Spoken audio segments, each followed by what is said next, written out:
The first thing you should know about my friend Andrew is that he's allergic to dogs. They wreck his ability to breathe, they irritate his eyes and his sinuses, they make his skin itch. Dogs and Andrew just aren't a good fit. The next thing you should know about Andrew is that he grew up with 4 dogs in his home.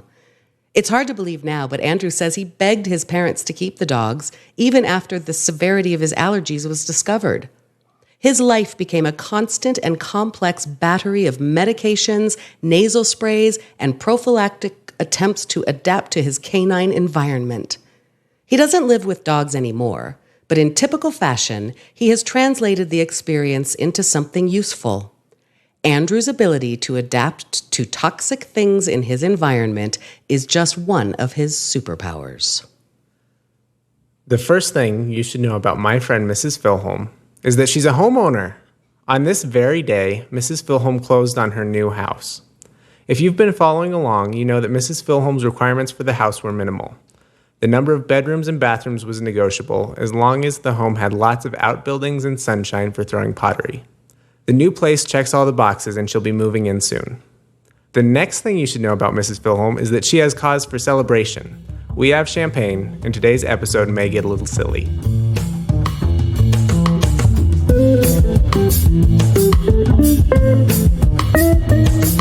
Welcome to Half My Age, a weekly show in which a 25-year-old adult and a 50-year-old child help each other make sense of the world.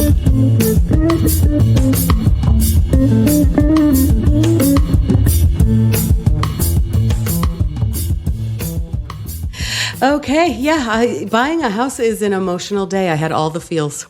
All the feels, every single one of them? I woke up this morning thinking I definitely didn't want to buy a house, and I've never in my whole life wanted to buy a house, ever. I don't even care about a house.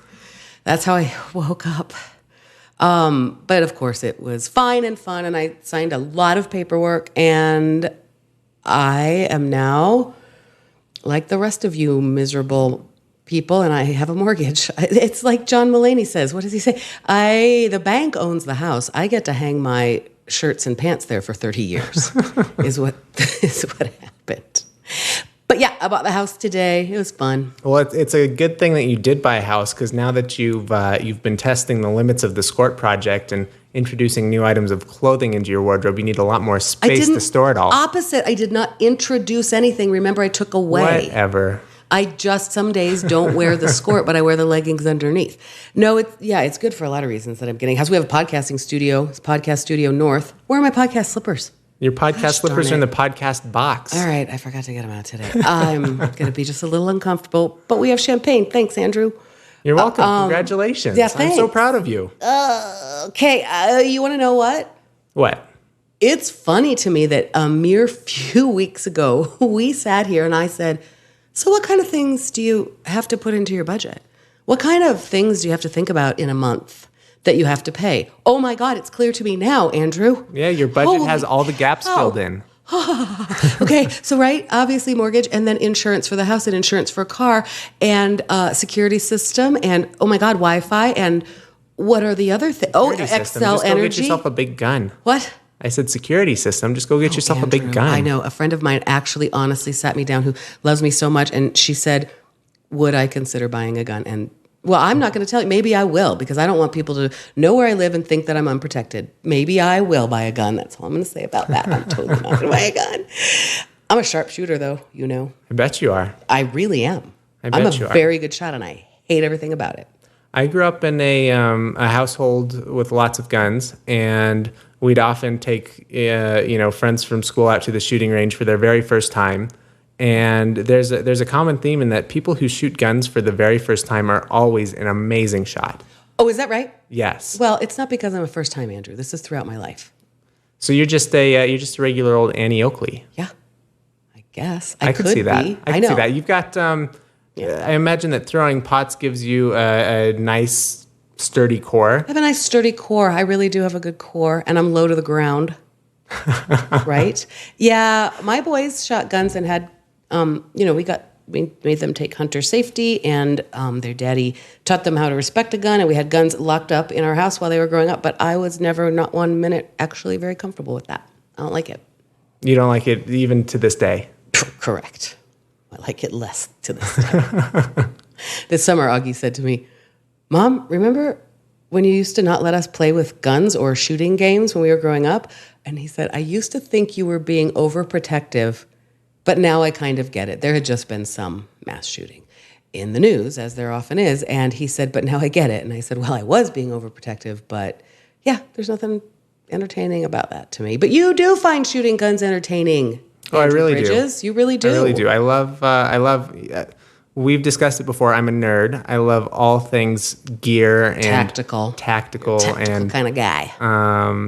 Whether it's a new laptop for my job or they call them Farkles for your motorcycle, fancy functional accessories, or I don't remember. Farkles, give me a break. I'd have to look that up. It stands for something silly.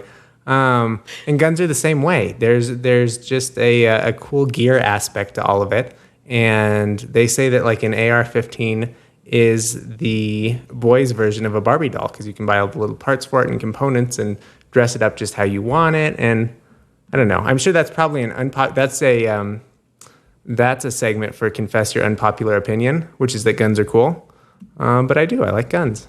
Yeah, I know, right? Unpopular opinion that I certainly do not get.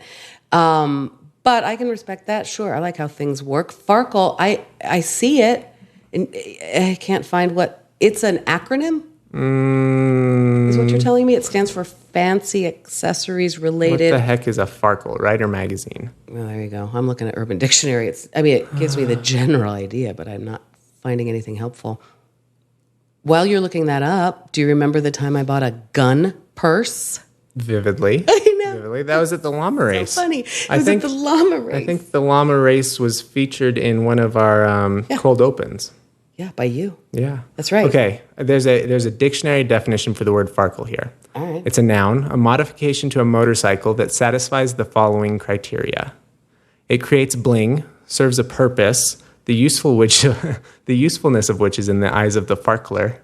What and is most likely dictionary air quotes is it that you are quoting from right now, young sir? And is most likely expensive, often used among touring riders to denote or convey status amongst their peers. Example, I picked up a new Farkle for my ST today, a GPS-based burger joint locator. There's also a verb, to Farkle. I understand what it means. Your idea of what a dictionary is what I'm hung up on right now. What is that? This is from the official writermagazine.com dictionary. I thought you were like checking the OED. No. I don't think Farkle's made it into the common I should parlance. think not. But so it's not an acronym. It's a funny little word. I could have sworn it stood for something in particular. And you thought it started with fancy? Oh, a mix of the words function and sparkle. Oh, now I like it. Farkle. It's a terrible sounding word, but that's a cool portmanteau word right there. Isn't it? Sure. It's a good neologism. It's all those things you don't need, but for some reason you just want. Functional and sparkle. Mm-hmm. And function is in the eyes of the Farkler. Right. According to the definition. Sure. I mean, I can get behind all of that. Okay, so the gun purse I bought was a bag that was very nice leather. It was down in where South Park, Colorado. We were there for the llama races. You and your hilarious friends were doing that, and I went to the little like summer, arts festival fair sell crap boutique-y thing in the park, and there was a little tent there, and they were selling these gun bags, which were very nice leather. I mean, seriously, one of the nicest and like well-wearing bags I've had in a long time, and kind of cute and very simple. And one side opened and it was your purse, and the other side unzipped and it was to put in your piece, okay? And I realized it fit in my iPad perfectly. And there were other women coming and buying these bags and talking about like, hey, I just got my, permit, concealed carry. They were talking about this stuff and asking me if I had mine. And I went, oh no, I'm just a peace-loving hippie and I'm planning to put my iPad in here to write a book. And I did buy the gun bag though, and it was a great bag. There's a lot to be said for bags with, pockets. Did you see my new bag sitting over there on the counter? It's new?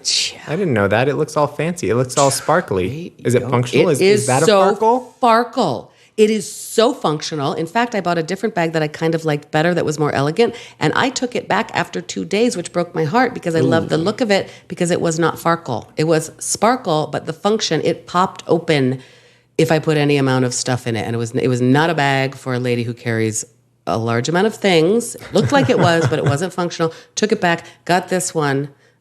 That's all we need to say about it. But look at that bag. It's beautiful, and I can carry a lot of stuff in it. You say that's all we need to say about it because it was expensive? Shut up. So back to my budget. It was functional. So back to my budget. Yeah. I'm not kidding. It all starts to make sense when I have to think about, I'm not security system per month, energy per, oh my God.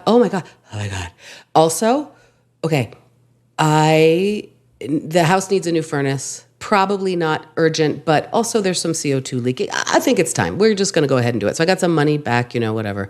On the money house off. deal? You got, okay. Mm-hmm. So I could borrow less money. And I got the bid, and the bid came in great. Great. It was great. I finally looked at the bid last night. The bid for the furnace? For the furnace. I just finally looked at it. I got the number. We worked it into the deal. Signed the papers, looked at it last night, and there were these words on there in 2 places on the form that said, Jackhammer needed at entrance. I had been told and warned by the inspector that it's going to cost a little bit of money to get a new furnace in here. Old house, very small crawl space. It's going to be difficult. Oh my God. I was lying there going, are they going to jackhammer the front slab, concrete slab of my front porch? Oh, so that's... Where does the furnace go? It's in the basement somewhere, I would assume. There's a crawl space. Do you have a finished basement? No. Oh, okay. Andrew, it's the dollhouse. There are no basements in dollhouses. It's crawl space. I haven't been down there yet. We talked about this last time. I'm going to go down next Wednesday because I sure do want to see that crawl space. But the deal is that in order to get a nice, efficient, modern furnace in there, here's the good news. The guy talked to me on the phone about it. He's just going to widen the entrance to the crawl space 1 inch. 1 inch. So jackhammer he's going to shave it off. A jackhammer is the most efficient way to do that with concrete. I was having visions of my foundation cracking, and no, he just needs to shave off a little to get the thing in. But I wouldn't want to watch when that's happening, especially if I just bought the house. I totally want to watch while it's happening. It's like I kind of want to do it when you help kids with their clay, and you get all rough and you mush it together, and it's terrifying. I trust the guy. It's going to be fine. Anyway, so that kind of thing has been keeping me up. And then, today I seriously went, oh my God. A few weeks ago, I couldn't quite fathom what you were talking about. How does that work? You figure out what you make, and then you take out the things you spend. How would even you know what that is? Oh, well, now I know, Andrew. I don't think there's going to be any money left. So I bought the house and had all the feels. Oh, do you want to know something I learned that's adorable? Yes. I've only seen the house in February. Mm-hmm. The sellers at the closing showed me photos of the yard in summer. Is it beautiful? Yeah. There's 7 peony bushes. What's a peony? Oh, this is the biggest, fluffiest flower. Look it up. It's so beautiful. And there are rose bushes. She showed me there's a rose bush in the back. Huge and glowing last summer. The color of my glasses, the roses, bright pink. 7 peony bushes. Oh, I've seen those before. I started crying. And she said, oh, I'm kind of a freak about flowers. And I went, so am I. And rose bushes after rose bush. I had to cut down all the rose bushes at the old house to build the batting cage. So I have, anyway, it was fun. Yeah, so I closed in the house. That's kind of boring anymore. We'll hear more about the dollhouse on Shakedown Street coming up 6 days from now. I'm going to be maybe sleeping in there. I bought a bed. It's coming in the mail. You bought a bed? How did I'm not going to tell you who, because hopefully we'll get a mattress sponsor soon. Did you go with someone who might sponsor the podcast? Yes. Who has a history of sponsoring podcasts? Maybe.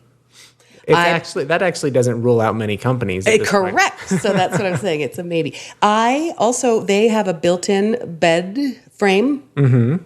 And I'm buying it from them, bought it from them today. I'm sure they've cashed the check. And it was debatable for me if I wanted to buy it from them because it's built in, custom for the room. And it has underdressers, like drawers. I don't need a dresser in the room. It's so pretty. It just fits the room perfectly. Did you find out if they made it? They did not make it. A friend made it. Okay. But the crazy thing is that I bought myself. Do you see the size of me? I bought myself a king-size mattress. I have only... That sounds amazing. Does it? You can Seems sprawl out. lonely. You can probably roll over 4 times before you get to the I want end. it to be like a postage stamp in the corner of that bed. Maybe we talked about this last recording. I don't remember. King size bed sounds hilarious to me. But here's the funny thing. Lest anybody think that means I can have lots of overnight visitors. Oh, nay. The bathroom is the smallest. I don't think I could bring my Squatty Potty to the bathroom. When I was a child, Tiny. my parents had a king-size bed. I think they may have had a king-size bed the whole time. Still do. And I used to go into their bedroom, and I would do front flips on their mattress. Queen! I could do that. I'm the size of you as a child. I don't know if they knew that. I bet they don't. Now they do. Uh-oh. We're in trouble. The first thing we always let our kids jump on the... mattresses ago. What's that? I said, I think that was like 2 mattresses ago. It's kind of the idea of doing it to their shit. They're used to it. They raised 3 boys. They know that mattress was front flipped upon, I'm sure. We always let our boys jump on the beds at hotel rooms. That was like permission, fun. Ooh. Well, I wouldn't have been backhanded, but I would have been yelled at for sure if I jumped on a hotel bed. Yep, we let them do it. So I have this king-size bed. I have only ever in a hotel room slept in a king-size bed. And I feel like it's obnoxious. But like I said, are you working right now and ignoring me? No. While I talk? You've only slept in a king-size bed in a hotel room. Compressing some data over there or something. Running some files. I'm paying attention. Concurrently. Multitasking. The bathroom is so small, Andrew. I think that men won't find it comfortable in my house because I think that your men knees will hit the door while you're pooping. Using the restroom? Yes. And the shower is a normal bath and shower size, but I think it's kind of low. How many bathrooms do you have? One. A single bathroom. Dollhouse. And it's tiny. Yeah. I'm tiny. Perfect. Also, they collect their rain in cool barrels outside with spigots. Is that legal now? Somebody asked that. My realtor said that. Is it not legal? What? There are rules. Why not? There were. I don't know if they still exist. Rules in Denver about collecting rainwater. It's not allowed. Why? Because all that rainwater needs to drain into the ground and whatever to replenish whatever it replenishes. If you save over your little bit of rainwater, you're starving the earth of its moisture. You're putting it on your own grass and stuff. Hopefully, but they seem like very recycly people. Antiquated law that was probably written before. I can choose if I want to water my lawn or not in Denver, and really preferably not. I might zero-scape that whole thing. Well, what about your peony bushes? They need a lot of water. I'll water them out of the rainwater that I collect because we don't get enough natural water in Denver, at once. It's a very dry place. Yeah, but anyway, that was cool. Maybe I can have a pottery studio back there or something.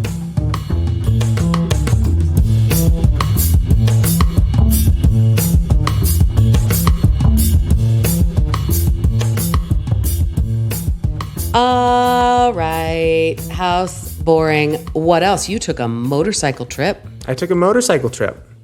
I did a big cross-country journey with my brother. Long story short, we were taking a trailer to someone in Los Angeles, and we decided it would be really fun if we put our motorcycles in the back of the trailer and rode them home from Los Angeles. And in Denver in February, you can ride your motorcycle some days, but it's not nearly as good as it would be if you were in California or Arizona or New Mexico. So we planned for some bad weather. We didn't go... Did you get those pants you were talking about? I did not get any motorcycle pants. What'd you ride in? My normal pants and long underwear. I do have some normal pants like jeans? These pants that I'm wearing right now. They're not even waterproof? So I've got some rain covers, rain pants that go over everything. Do you hear a heartbeat in your headphones? I think it's footsteps upstairs. Holy cow! It's probably footsteps. It's felt like a weird telltale heart in my ears. Carry on. You have rain pants. The dead person under the floorboard. Mm-hmm. Yeah, I've got rain pants. Andrew, that's it.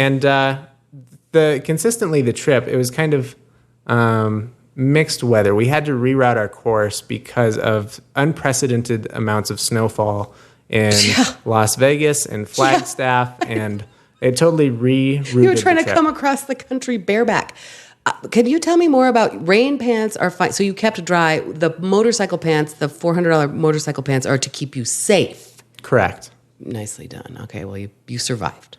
I survived. All right, carry on. Bad weather everywhere. Like historically bad weather that you were supposed to be driving through. Mm-hmm. So we were supposed to get to Los Angeles, but we actually got stuck in Las Vegas because they closed the interstate due to snowfall, which was, I mean, from a Colorado perspective, was hilarious. There was no collection on the roads, but those roads are not made for any amount of precipitation. Or ice, yeah.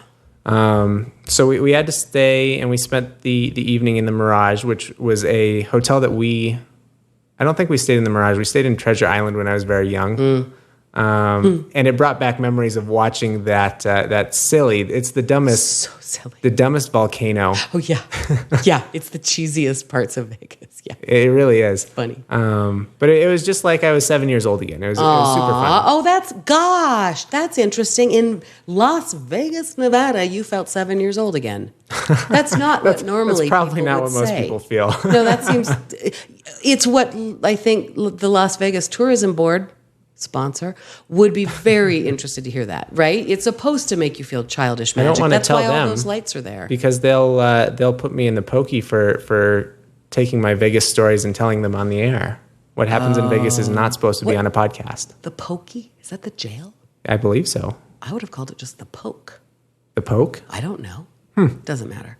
Yeah, right. What happens in Vegas stays in Vegas. I think that's an okay thing to admit, is that you felt 7 years old again, filled with childlike wonder. That's the only kind of wonder I know. Really? Childlike. I know a lot of other kinds of wonder. Did you see any cool things as you were driving across the country on your new route? Did we see any cool things? Unfortunately not. So the weather delays meant that instead of taking back roads and side roads, we mostly took the interstate. I see. Yeah. So I learned what I think are some cool trips. If anyone is listening to this podcast on a road trip, here are some pointers.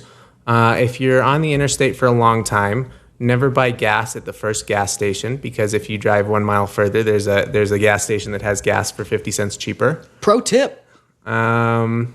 Also, it's kind of funny whenever you go through a small town, everyone is always eager to talk to you and ask you questions, especially if you have a motorcycle helmet. Oh, sure. I don't know. It's fun to see different parts of America. The rural lifestyle is not something I come into contact with very often. We live in Denver, and it's not the biggest city, but it's a big city compared to a lot of these places. And we went to a gas station on the border of New Mexico and Arizona, and there's the credit card swipers on the gas pumps doesn't work. So you got to go in and you got to see the kid, and he's there with his 3 other buddies, hanging out at the gas station. One of them has the job there, and the rest of them just come there because that's the one place they can go and hang out. Being teenagers. Oh, yeah, right. They're scooping the loop. Stopping by their friend at the gas station, stopping by their friend at the KFC, getting some free chicken, scooping the loop. What does scooping the loop mean? Driving around whatever small town America, driving the strip. Cruising. Sure. They're just Are you aware cruising. of that? Did I've you do heard that? of cruising. I've never.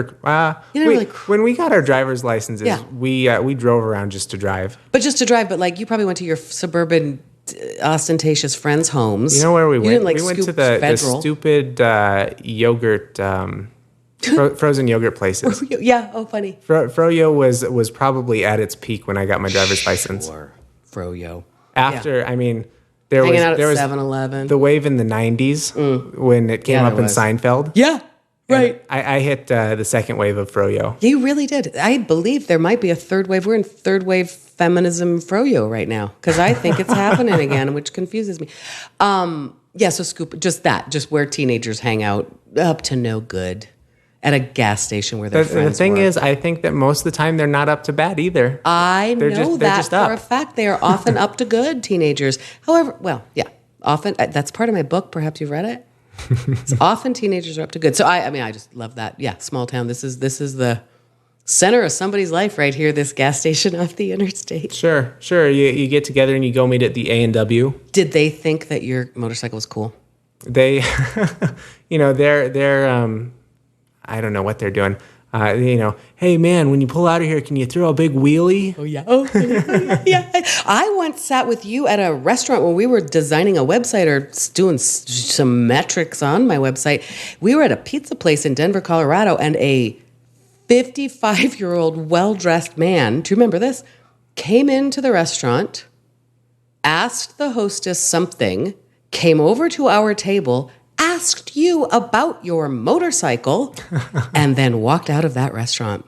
He was coming in to pay you a compliment on your fine choice of machinery. I cannot imagine. I think a young person purchases a motorcycle with the idea that it will help make them attractive to the opposite sex. Sure, perhaps girls your own age. Yeah. Sure. And I found out, and I grew up, my father had a BMW motorcycle. When I bought my first motorcycle, it was a very old BMW. Yeah. And I found out very quickly that girls do not think that's Nope. interesting. 50 and over men do. It's definitely an older man's kind of hobby. You're such a snack to the... You're so cute and you have such a cute motorcycle.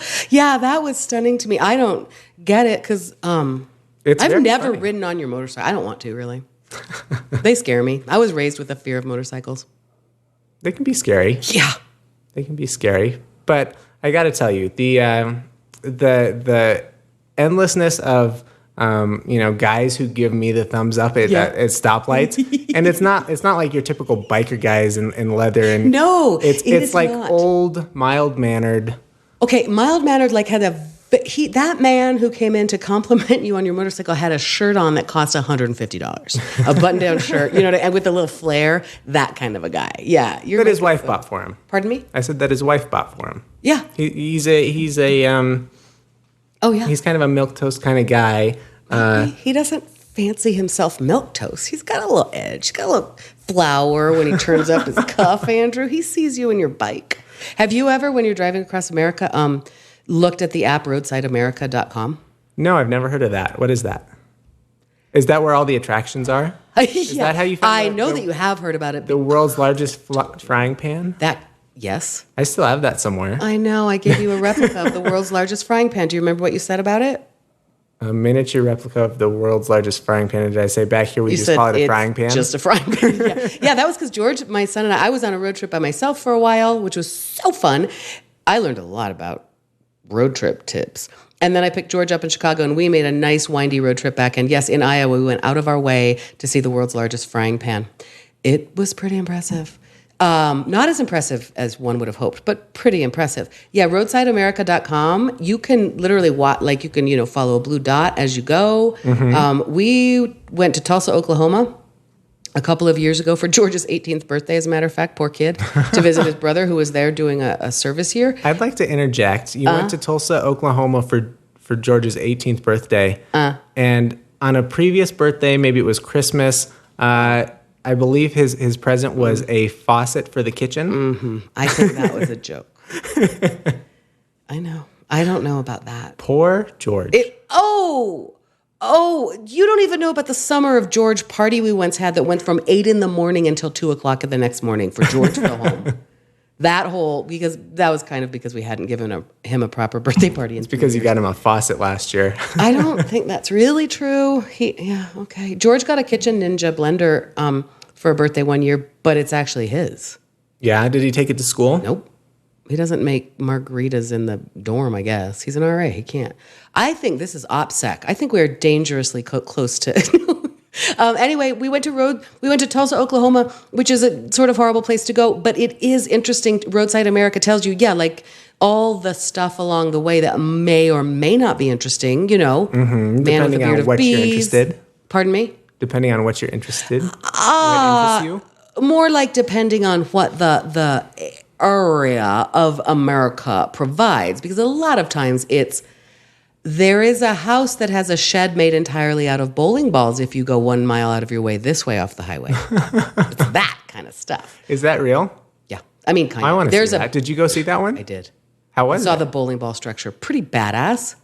How do you make all the bowling balls stay together? Do you put a rod down the middle of them? Gosh, that's a good idea. No, I don't think it was structural. It was more a facade. like it was a bowling ball facade. Yeah. Because I was thinking drop them in lucite, but that's a whole different thing. I don't believe it was structural. I can't really remember because we saw a lot, like you go and you see, that's what led us to the tallest Buddhist deity in, I think, North America is in Tulsa, Oklahoma. Huh. Saw a lot of Buddhists in Tulsa? Nope. Just if you're a Buddhist in Tulsa, give us a ring. Yeah, but a beautiful. Do you remember the 0 F's given Buddhist thing? Yeah, I do. It was a beautiful grounds of a Buddhist temple with all kinds of beautiful sculptures and statuary in Tulsa, Oklahoma, that Roadside America took us there. Also you get, also in Tulsa, Oklahoma, the world's largest praying hands, Oral Roberts University. There's a lot going on in Tulsa, Oklahoma. And you feel like that's a category, world's largest praying hands. Do you know what I mean? Like, how much competition is there, is what you ask yourself? I do. They're gold, too. There's a lot of places that want to be on the map for something, and it's like the Guinness Book of World Records. You've got to find your niche. Right, that's right. Find something that's far enough. Golden praying hands, I don't feel like that's Farkle.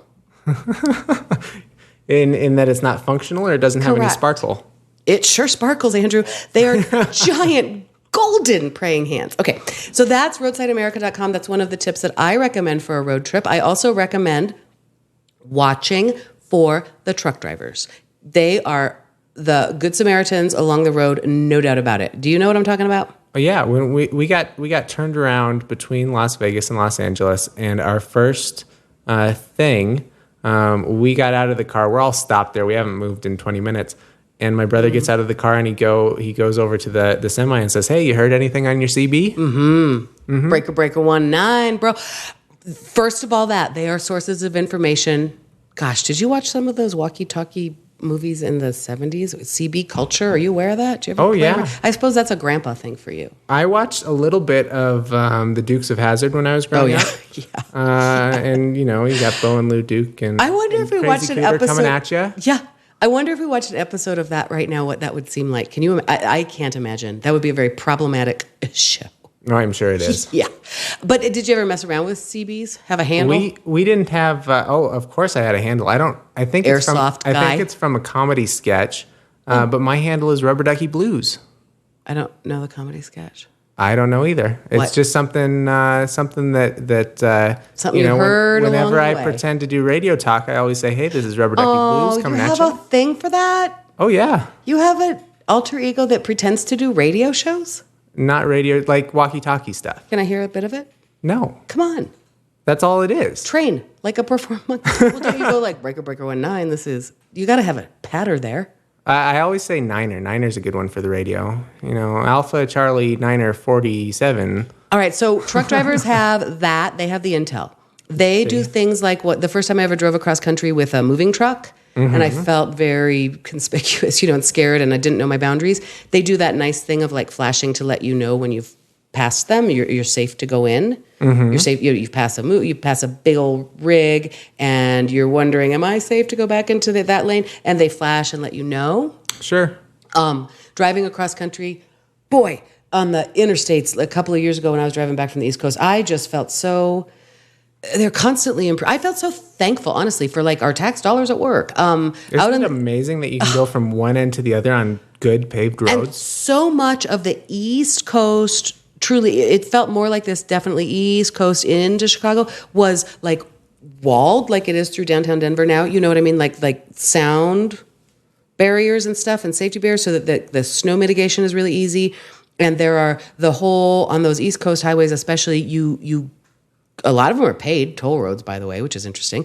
And then you pull off and, you don't even get to go into the town. You have your little auto truck stop place, but they're fancy. I mean, right, sure. You're paying more than you should for gas. You got a bypass or something, and Yeah, and the truckers are taking showers, but it's like it's lit, it's well lit. As a woman traveling alone across country, it was so, I just felt like I was sort of like at a movie set, being taken care of the whole time. And truckers are always there. The other thing I saw when George and I were in Nebraska, a deluge. I mean, we were just trying to make it home. I remember talking to both you and your brother that night. I was coming home after being gone for 7 weeks, and you were both like, you're almost here, you're almost here. And we were being stopped by rain in Nebraska, and it was crazy.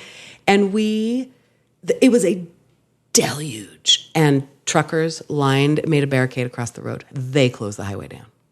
That's weird. It wasn't weird at all. I wonder... When professional drivers go, this is crazy. We are out in the middle of nowhere. The State Patrol isn't able to get here and shut this road down yet. Do you think that they made that decision themselves, or do you think that someone radioed to them and said, hey, would you mind doing us a favor and blocking that road? I have a little bit of inside baseball on that, and I believe that was them. I have never heard... I worked in crisis communications for Colorado Department of Transportation, and we worked quite closely with State Patrol, and I have never heard of such a thing, of like reaching out there to, hey, Smokey Bear, reaching out to whoever's out there on that piece of pavement. No, I think that was those guys doing that and just keeping us safe, and it was a beautiful thing. Yeah. Huh. God bless the working man, Andrew. If I was a person, I would be all pissed off. The thing is, I'm telling you, that was part of my story. Well, we were so eager to get home. I couldn't wait. It was just a couple hours away. No, it was so bad, that rain. It was actually like, okay, I'm not crazy. Because you're inching along going, oh my God. And then when the truckers shut you down, you go, okay, no, we're going to wait here. I wasn't pissed off at all. Speaking of truckers and Buddhism and all of this together, sure, when we got stopped, there was no collected snow on the ground. The roads by Colorado standards were amazing, and we've got a trailer on the back. Like, I mean, if someone might be concerned about the weather, we would be good candidates to be concerned. Mm-hmm. And just being stopped there, knowing that we could get through it, was a nice exercise in patience. Okay, right, good. Because I just want to tell you that what I do in those cases more than maybe you, that's probably actually way more than you. Dude, you don't know what's ahead. Wind, have you taken into consideration the wind speed? You don't know. You don't have Doppler on your iPhone. You don't have Doppler? You don't have Doppler. You got to trust the authorities, bro.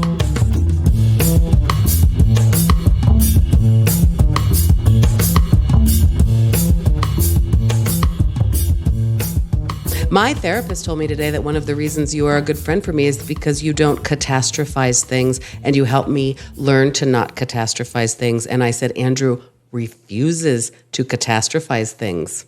It is one of the best things about you. I like that. Isn't that good? I'm going to put that on my business card. Yeah. We're learning a lot for your resume here on the show. We really Right. are. And we really, in the last couple episodes, talked about your, refusal to live in hope. And I was just explaining to my therapist tonight that, Does your therapist listen? Yeah, she does listen, Andrew. Fantastic. Oh, to the show? Yes. Yeah, she's a bit behind. She doesn't have time to listen to podcasts that are so wandering. I She's bet teenagers. that this podcast would make a therapist uncomfortable because it's a little too close to work. Yeah, I would think. She said, may I listen? Would it? And I said, oh, you've heard it all already. You said, just don't send me a bill for every hour you have to listen. But I was talking about how a couple of weeks ago when I was freaking out about buying a house at all, you said, okay, so the worst case is that you can't afford that mortgage and then you sell your house. And I went, oh, yeah, right. You do help me just take a deep breath and see the truth of it. And the funny thing is my therapist said, oh, that Andrew, he really is such a hopeful person. He comes from such a hopeful place. And I said, well, that's funny because you haven't heard it yet. But he doesn't believe it. We argued about that for 2 weeks in a row. And it's funny. Like, yeah, but she kind of even stopped herself. And I said, he thinks he comes from a pragmatic place. And she said, I see, I get it. She said, oh, he's one of those. He's one of those. One of the good ones, Andrew. Okay, motorcycle trip. So I want to ask you, last week was a little bit heavier than usual. Is the first time we had really discussed anything weighty. And it was about your father's struggle with Alzheimer's. Andrew, I think it's all been kind of weighty, but it's nice that you see it that way. Yeah, we talked about Alzheimer's. What do you have any thoughts or follow up on it? A couple of thoughts. One is I went and saw my parents this weekend, and there was something we were talking about, the fascinating and sad ways that the brain wanes. Mm-hmm. And I saw an evidence of that was so interesting. My parents got hacked in a very typical way that happens to elderly people. And my mom has been thus far really, really savvy about that and strong about it. You and I talked recently about the arms race of security, the arms race of advertising, and it's that they found newer ways to get at the people who are vulnerable. So because of that, and because of reasons, and anyway, my mom bought a new laptop, and I am her technical expert, as you have been mine, and it helps me every time to think about how I sounded to you when you first started helping me, because it's fun. You deal with people that age as well. Do you know your password to the Wi-Fi? Oh, I don't think we have that. That kind of thing. Sure. You've always got to start with the basics. And I was actually listening to one of our favorite podcasts recently where they were talking about tech support. And there's a way you can provide tech support where you can check the most basic stuff without them feeling like an idiot. Yeah. And the bad way of doing tech support is, have you tried turning it off and on again? Yeah. Because they're either not going to do it or they're going to do it and feel like an idiot because it solves the problem. But if you ask, I'm going to walk you through the reset process. It's going to involve unplugging it from the wall, blowing on the prongs. You got to blow on the prongs. And that gives them the opportunity to say, oh, yep, you know what? The reset process fixed it.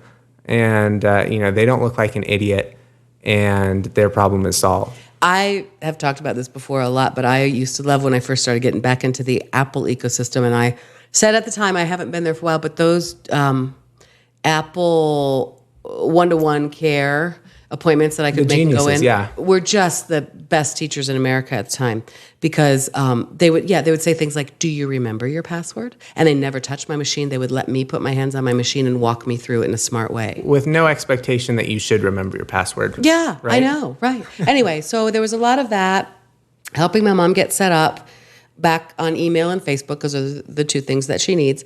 And what she brought over a wireless mouse, and she said, well, somebody told me that maybe I could use this. And I went, oh, yeah, you have one of these? Fantastic. Yes, you absolutely can. And the little dongle piece of the mouse, what is it called, that you plug in your computer? Is that a dongle? Sure. Everything's a dongle. Yeah. The mouse, as we know, had a battery inside and taped with Scotch tape. Like 3 rounds of Scotch tape was the little dongle on top.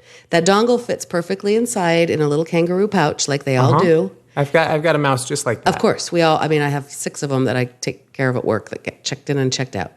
That was so interesting to me 5 years ago, when my father could still manage his gadgets, and he was a gadget guy. He knew that piece belonged with it. He didn't remember how to put it back in. That's 100% my dad did that. He Scotch taped that thing around so the piece didn't go missing, which my dad was always amazing at. He never lost a piece to a thing, but he had funny little systems to keep things in place. That was just I went, oh, it kind of made me melancholy. I went, oh, this is evidence from 3 to 4 to 5 years ago when Daddy's brain worked, but it was waning. Now today he wouldn't know what to do with a mouse. So interesting. And he really did like tech. He got, another sign of the brain waning about 4 years ago. He got that iPad that then he practically gave away to me because it was just too much. It was too much transferring over to Apple. And we all kind of went, oh yeah, his memory's starting to go. He's losing it a little bit, because he was savvy. He was absolutely in charge of all of that all his life. Liked gadgets, liked tech. He's an engineer. And then he practically gave me that iPad, and then I got stolen, which was a different story. But that was an interesting thing, this process of the brain waning. And I had another follow-up for Alzheimer's last week at the end of the show. I think I weekly tried to, it's funny, I actually listened to some of that because I thought for sure it was not releasable, but it was okay. That was funny listening to that. I hear myself through tears bubbling up several times saying, Andrew, get me out of it. Help me make something good of this. Help me find this is so sad. I don't want to live here. It's funny to me that is ultimately my personality, is bubbling up to find the hope. I tried to come to some conclusion of it must be the way that we learn how much other people are there for us. And I do believe that's true. No doubt about it. Everything in life teaches us that we've got friends and we're never alone. But the other thing I think it's teaching me, which is a funny little thing because I tend this way anyway, is how about make the most of today? Sure. I mean, we talk about that you're a saver by nature, and I would rather have a bite of the apple every day than one apple on the weekend. Right now, when I'm buying a house, I understand the need to put hay in the barn and make prudent choices about the future and be prepared for my retirement and the unknown, because here I am alone in the world. And, Alzheimer's disease at a too early age reminds me, don't put all your eggs in that basket. Sure. I just read an article from Vice this morning, and I'll put it in show notes. And it's about the FIRE movement, Financial Independence Retire Early, FIRE, FIRE. And there's this crazy fringe group of people who, take their 50% of everything they make and they save it, and they're trying to retire, by 40 or before 40 or whatever. And this guy, he makes a journalist's salary in London, a place that has a notoriously high cost of living. And his salary is pretty small by American standards. And he did it, and he noticed a couple things. One is that it really made his girlfriend angry because she was picking up a lot of the slack that he was dropping. And two, he was miserable. He's why in the world am I making myself so miserable today when there's no guarantee that I even have a future to enjoy this? So it's very tricky knowing what to do with all of it, because on the one hand, we've just said that money makes things easier. On the other hand, we've said money doesn't actually bring you happiness or whatever. So I don't know. I'm trying to split the difference now. You've got to follow your heart on that one. You've got to figure out where the middle path is between money and happiness. You're so good. That's so good. Yeah, you have to. You have to find the middle path between money and happiness. Exactly. Is it a pedicure? You failed on homework. You said last week that you would put a chemical bag on your feet and do baby foot while we were recording. You probably didn't say that. I said you should do that. I don't remember. And I didn't buy you the baby foot myself because I am trying to be... Because you're on a budget. That's right. You can't buy gifts on your... Correct. I'm trying to be prudent with gift buying. New homeowner's salary expense ratio, whatever. You want to know what else I did today? I went down to once a month with my therapist. You did? Because my versus savings, what were you every week, once a week? Yeah, I have been since July. Okay, that's because you've been coming to podcast immediately after therapy, and you're like, why in the fuck did I just go spend money on therapy? I should have just been podcasting. I never have said that. No, but it is not unlike therapy to come to you, Andrew. But I think it's good that I go to therapy first to get mine a little bit right. No, partly because my health savings, whatever the thing. Sure. That's how I pay for it. Is it exhausted? It's exhausted. Sure. So we're March. I think it starts again in May. I feel like, great. Spent it all. A little bit of great. That seems good. Spend the money you save. So I went, okay, well, now that's kind of fake money. I mean, I can spend that however I want, and therapy once a week seems like a good way to spend it. Now this is going to come out of my actual monthly budget that I'm now paying attention to, and I went, I gotta cut back. And we will see. We're going to see if that's smart or not, because maybe... They say that, by the time you seek out a therapist, it's probably too late. You should have been coming the whole time. So I wonder where the middle path is between, once a week and once a month. I'm interested to see if it affects your life in a meaningful way. Well, I also think that, my take on therapy, informed by too soon, but honestly, Woody Allen and the like. I like the New Yorkers approach, and that's how I've raised my kids. Hey, New Yorkers think that life is hard. How could you do it alone? You're crazy if you don't have an analyst. We need help to get through, right? I believe in kind of maintenance therapy for couples, for myself and all of that. But it doesn't, I have been in an acute need of this therapy since July. And it does feel like, okay, bought a house. Okay, look at that, spreading my wings a little bit. I think we're going to be okay for every month, and we'll see how it goes. And she said, yeah, I think so. And I've gone through periods like that, and then it kind of gets acute and you need to go back. Yeah, so anyway, that's it kind of seems actually significant. It's actually, however, based 100% in me figuring out now what happens in Mint and all these bills that are going to have to come in there. Oh my gosh, the budget got real pretty fast. But the truth is, right, I have therapy with you, Andrew. But I like having a real therapist so that I don't actually have to burden my friends. I wonder if you can pay me out of your HSA. Probably Maybe you not. can pay Jonah out of your HSA. I paid for my Botox out of my HSA. Well, yeah, that's for your health. It's for my health. Pottery. Okay, you have I have a prescription pad. Prescription from a witch doctor. Yeah. Who says you need to throw pottery. So you could kidding. Probably go to the clay store and buy bags of clay. You could buy a new thermocouple for your kiln. The whole thing, it's going to be soon. I'm going to have the kiln. I am going to have to buy new elements. I'm going to have to drop the 240. I'm meeting with the guy to talk about shaving off of that jackhammering that wall to see Jackhammering that wall, is that what the kids are calling it? No. A real thing. And into my crawl. And then I have a feeling that I'm going to be able to drop one. I don't even think I need a sub panel, but drop 240. And if I just don't fire the air conditioner and the kiln at the same time, I'll be okay. And that seems reasonable because if it's 100 degrees outside and you need air conditioning, you do not want to be firing that kiln. But I'm meeting him there next Wednesday morning to figure out where I get to put my kiln, where it goes, and if I'm going to put in air conditioning, which I'm kind of against. I don't like it, but everybody says you should. And I think I should. If I'm doing it at the same time as the furnace and it's that hard to get down there, do it now for resale value. I won't mind being comfortable in the summer. I don't like being hot. I'm an old woman. I feel like I just talked so fast. How long have we been recording? We've been recording for 3 hours. No, I just made that up. We've been recording for 1,855 bars. No. Put it true. on time. We've been recording for 2 hours and 1 minute.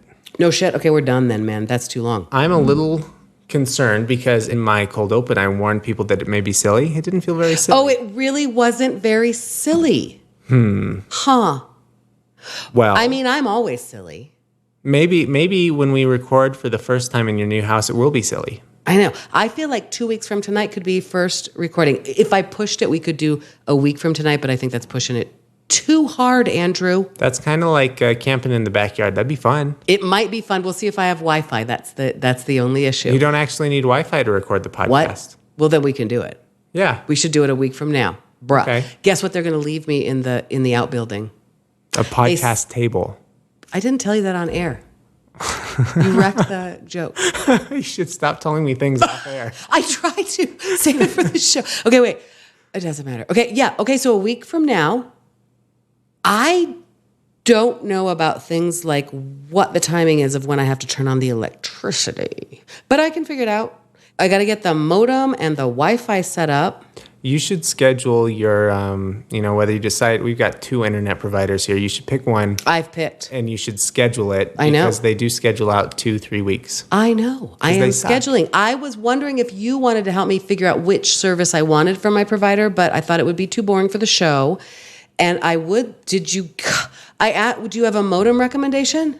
Yeah, just go with the wire cutter one. What? All right. So on the modem, top one that came up on the modem. Yeah. I think you're probably going to spend less than $100 on that. I know I am. And then on the wireless router, I have to get both. Yes, you do need both. Oh. They're 2 separate devices. Some like Comcast will give you a modem and a router. Not giving, buying my own. Buying my own. Well, then if you're buying a box from Comcast, then you don't need to worry about it because it's got both. No, I'm buying my own. I see. You're not taking the Comcast option. Correct. I wanted you to give me your advice from thewirecutter.com, which I pulled for you. I need a modem and a router, and then I'm also wondering if I'm going to need a mesh thing to get it out to the studio from the home, but I don't know where it drops at that house. I'm about to find out. Right? So I need a modem and a router? Yes, both. Except when you buy from the companies, they are combined. Sometimes. They can come in the same package. Basically, a modem interfaces with the company. I know. And it takes the signal and it turns it into, internet that you can use. Mm-hmm. And the router is the thing that's blasting the Wi-Fi through your house. Yeah. How much speed do you think I actually need? Because there are a lot of options with these companies. Here's a pro tip that a lot of non-tech people don't understand. Yeah. There are limitations on all of your equipment. So the ports into your computer, there's a certain speed that they max out at. Wi-Fi maxes out at a certain thing as well. And there are a lot of people who will go and pay for 1 gigabit speeds from their ISP, their internet service provider. And they don't have a Wi-Fi router that will support that speed. Mm-hmm. So there's no point in getting the 1 gigabit when your Wi-Fi really only operates at 200 megabits. So first choose my hardware and then choose my speed? No. So I would advocate for the middle of the road. All right. ISP package. You don't want the lowest one because then you're going to be pissed off when you can't watch YouTube and upload your podcast at the same time. Sure am. And you don't want the maximum one because your hardware won't support it anyway. But you could certainly get a router and a modem that supported something super fast. So your MacBook Pro. This machine won't support super fast. Most of the things you're doing, Yeah. Won't be able to take advantage of that speed. Interesting. It would be different if you had a house full of kids and you're all trying to upload podcasts at the same time. Well, that's one of the features that they point out with the high speed is up to 12 devices at once. Sure. I don't need 12, but I might want a couple. Well, but when you think about it, if you've got your phone and your laptop on your network, Yes. they're both not using internet at the same time, and you're using each device distinctly. So they're not both. It's like electricity. They're not both drawing power. It's even though you've got a microwave and an oven and a coffee maker, kiln and an air conditioner, as I just said. correct. They're not all drawing power at the same time. They are if you're using them all at once. Okay, I get it. Middle of the road is fine. I'm going to hook up with a service provider that has been recommended to me by a trusted IT friend. And I'm going to bring the ruckus. And maybe 1 week from now, we will be recording in the dollhouse on Shakedown Street. Maybe. All right. Do you think that was ruckusy? It wasn't silly. It wasn't silly, but I think we it was might have ruckusy. brought some ruckus. There's some ruckus in there. Some good, solid adulting ruckus, Andrew. Sure. For sure. Middle path Middle path. ruckus. Middle path Comcast. Middle path ruckus. Middle path. Oh, yeah. Middle path money happiness. Okay. Bye, Andrew. Goodbye, Mrs. Filholm.